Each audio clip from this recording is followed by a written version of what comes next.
അപ്പം മരിച്ചെടുത്ത് ഞാൻ സ്റ്റക്കായിട്ട് പരിപാടി നിർത്തുകയാണ്.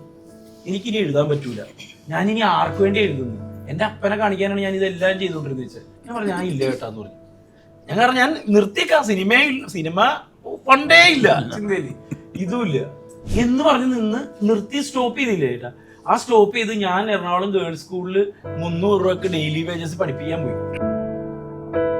ഉണ്ടായിരുന്നു ആഗ്രഹങ്ങൾ, ഇപ്പോഴും ഉണ്ട്. ഇരിക്കുന്നതിന് മുമ്പാണെങ്കിലും നമ്മളൊരു പടം ചെയ്യണം, അതൊരു നല്ല പടമായിരിക്കണം എന്നൊക്കെ ആഗ്രഹമുണ്ട്. പക്ഷെ അതിൽ വില്ലൻ ചെയ്യണം, അങ്ങനെ പല ടൈപ്പ് ചെയ്യണം, അത് വേണം.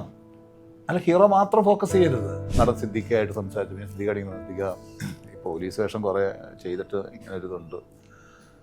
അപ്പം സിദ്ദിഖ പറഞ്ഞു അതിനെന്താ മോനെ, അത് നന്നായിട്ട് ചെയ്യുന്നുണ്ടല്ലോടാ വിളിക്കുന്നത്. ഇപ്പം ഞാൻ പറഞ്ഞില്ല, മനസ്സിൽ മുഴുവൻ സിനിമയേ ഉള്ളൂ, നല്ല വേഷങ്ങൾ ചെയ്യുക, നല്ല സിനിമയുടെ ഭാഗമാകുക, അതിൻ്റെ ചർച്ചകൾ മാത്രമേ ഉള്ളൂ ഇപ്പം നടക്കുന്നത്. ഇങ്ങനെയൊക്കെ പറയുമ്പോഴേ എനിക്കൊരു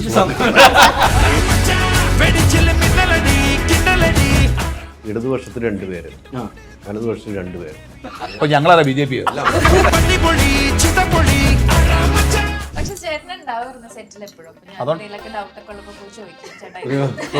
ഞാനും എന്റെ സീനിലൊന്നും ഇവനെ കാണത്തില്ല. ഇവന് ഡൗട്ട് ഉണ്ടായിട്ടാണ് അവിടെ നിൽക്കുന്നത്.